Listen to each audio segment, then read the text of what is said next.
The protagonist of the film is a struggling freelancer, Yuki. While in a desperate search for a job one day, he is approached by an old friend, Anna. She tells him about an amazing opportunity to earn $1 million in a week. Although the announcement looks sketchy, they decide to go through with the admission process just to see where it leads. A few days later, both Yuki and Anna are in a car with a bunch of other contestants who also applied for the job. They are taken to a bunker-like building in the middle of nowhere. They walk inside, hoping to find an explanation, but the building turns out to be completely empty. A robotic voice then reveals that they will be living together for the next week, under heavy camera surveillance with no phones or computers. All they have to do is survive for the week and take home the $1 million prize money at the end. This movie is based on a true Mr. Beast video. None of the contestants understand the task completely, but they agree to take part in it nonetheless. A final announcement gives them one last chance to walk away, but no one does. Instead, they walk further inside a dining hall, and the door closes behind them, initiating day one. On a wall nearby is a timer that shows how long the participants will have to stay in the house. Beneath that is another set of numbers that no one understands the meaning of. They assume it is unimportant, and decide to focus on the food on the table. The participants don't fail to notice 10 dolls placed on the table, representing 10 of them. A man named Osako suggests they introduce themselves to get to know each other better. It turns out that he is a doctor who has also brought his wife, Wakana, so the two can win double the amount of money. I'd say it's more likely that that doctor's wife is going to kill him. Next is a college student named Maki, also here for the cash. Fuchi is the oldest woman in the lot, and Ando is a mysterious alcoholic who doesn't like to talk a lot. Everyone introduces themselves except for a beautiful girl named Misa and a young man, EY. In the end, Hiro introduces himself. He is the talkative one who keeps the conversation going. Their conversation is then interrupted by a robotic noise coming from one of the dolls. The participants are introduced to the robot attached to the ceiling, responsible for punishing the ones who don't follow the rules. The set of rules says that everyone will be given a room according to a number assigned to them, but no one is allowed to come out of their rooms after 10 p.m. If someone breaks the rules and the robot finds them, they will be eliminated. The group questions what elimination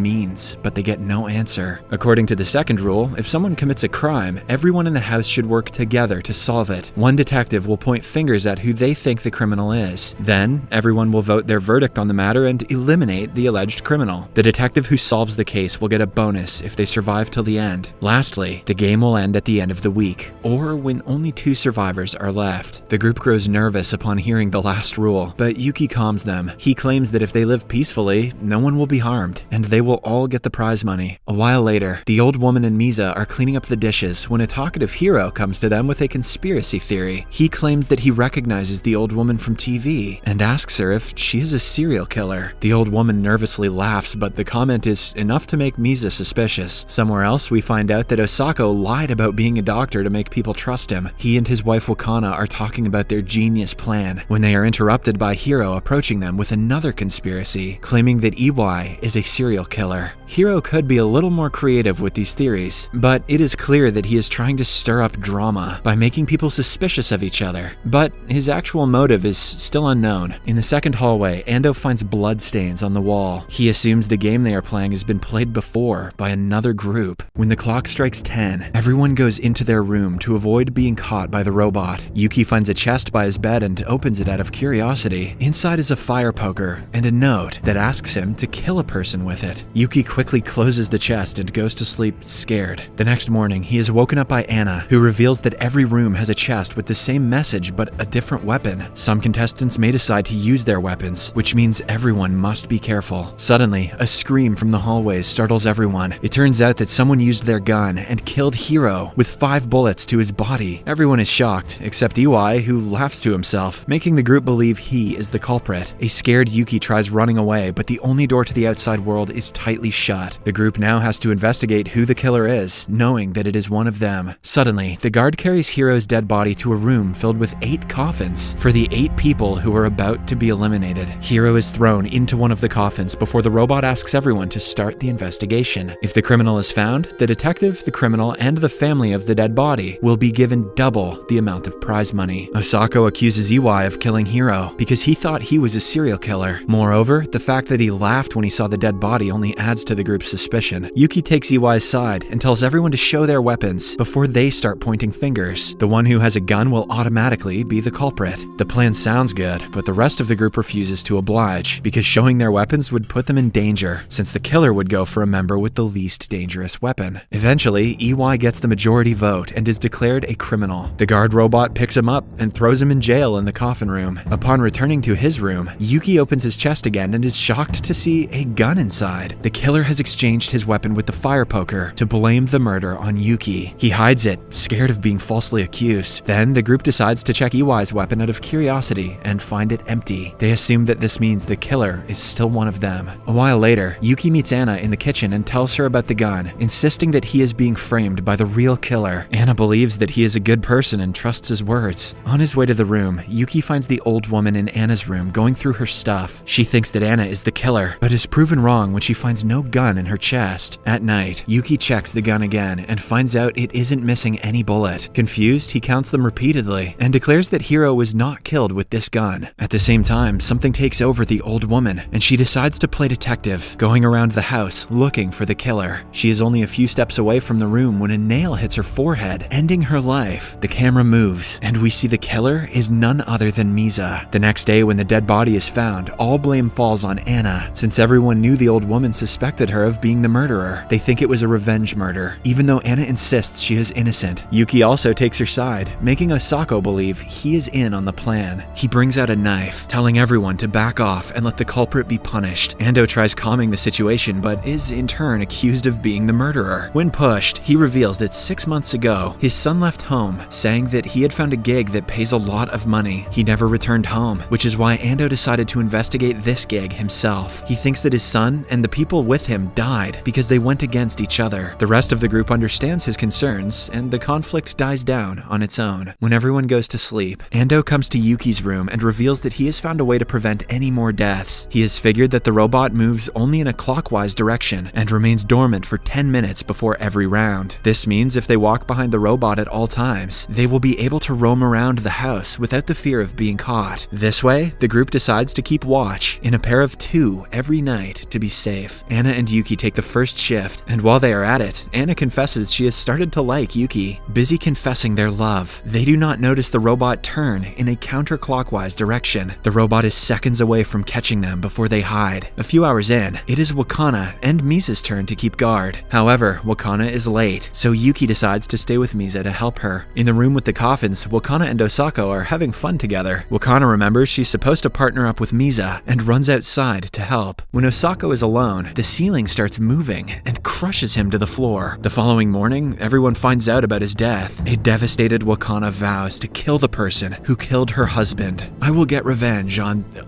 the ceiling. Suddenly, the ceiling moves again, making the group run out of the room. Outside, they see the college student holding a remote that controls the ceiling. He says that he found the remote on the floor and was just testing it, but he knows that no one else in the room believes him. In a moment of panic, he brings out his crossbow and threatens to kill anyone who blames him. Everyone takes a step back, except Wakana, determined to avenge her husband's death. She hits the guy with a battle axe, later committing the unthinkable herself. With the death of 3 people in a row, only 4 survivors are left. It is then revealed that the strange set of numbers on the wall is the number of streamers watching them. Yuki is furious that there are millions of viewers watching them die for entertainment, but he can do nothing about it. Later, in the evening, Misa and Anna are making tea for everyone. When no one is looking, Misa puts a drug into the kettle and serves it to the rest of the group. She discloses that she has a son back home who is sick, and she is here to collect money for his treatment. It is the very reason she killed the old woman and is willing to kill everyone else for the money. At night, Yuki goes to Misa's room to talk, but suddenly, his hands stop moving and he falls to the ground. Misa tells him that she has drugged him and the rest of the group using a muscle relaxant. You won't die, she says, but you'll probably poop yourself. She gets ready to kill Yuki, but he manages to push her away and run for his life. In the hallways, the robot finds them and warns them to go back into their rooms immediately. Just before it shoots, Yuki runs into a nearby room, but Misa is killed in the commotion. The next morning, the effects of the drug wear off, and the 3 remaining survivors come out of their rooms. They notice that Misa's death scene looks very similar to how Hiro died. This makes Yuki realize that the first death was a ploy just to start drama among the participants. Hiro was a spy kept among the participants to plot them against each other. He volunteered to die, so his share of the the money could go to his family. From the very beginning, no one would have died if the group decided to work together and not against each other. The robot announces that Yuki has gained twice the prize amount for solving Hiro's case. Yuki brings out his gun and places it on the table, followed by Ando doing the same with his screwdriver. They do this to show complete trust in each other, and also because Ando didn't have a chance with that screwdriver anyway. However, Anna refuses to participate. On the morning of day 6, Yuki finds Ando with his gun. The man puts it away immediately, hence nobody thinks much of it. Then comes the final day of the game. Yuki walks out of his room in a good mood, only to find the weapons missing. He runs to Ando's and Anna's room, but finds no one. While looking for them, he notices the door to the prison is wide open, which means Iwai has escaped and is seeking revenge. He also finds Ando's dead body in the coffin and loses his mind. Iwai takes this opportunity to hold Yuki in a chokehold. It turns out that the ceiling moving remote was his weapon, and he was the one who killed Osako for putting him in jail. The blame came down to the college kid later on, because he found the remote that Iwai had thrown outside. Shockingly enough, Iwai doesn't have the gun, and claims that he didn't kill Ando either. With only 4 minutes left for the game to end, Yuki and Iwai fight for the screwdriver. Iwai wins, and is about to kill Yuki, before Anna comes to his aid with the gun. She is about to shoot, but Yuki stops her, remembering that Ando made some changes to the gun in the morning. Amidst the struggle, the gun ends up in Iwai's hands. He fires, and dies in the explosion that follows. Finally, Yuki and Anna are declared the survivors. The door opens, and a man hands Yuki his share of the prize money. Even though Anna is left without any money, she doesn't seem that mad about it. She finally reveals that she is a part of the game, like Hiro was. Her job was also to pit the participants against each other, and she was the one who put the gun in Yuki's chest. The person who let Iwai out of the cage was also her, but when it came down to Yuki's life, she couldn't let him die. After dropping these truths on Yuki, Anna simply drives away. In the final scene, we see Ando coming out of the building. He discloses that he pretended to die, so no one would try to kill him on the final day. On their way back to the city, Yuki tosses the bag of money, not wanting to associate with any part of the sick game. The top comment of this video is going to be about Among Us or Squid Game. Just calling that right now. Subscribe for more videos like this, turn on notifications, and leave a like to help the channel out. Thank you for watching.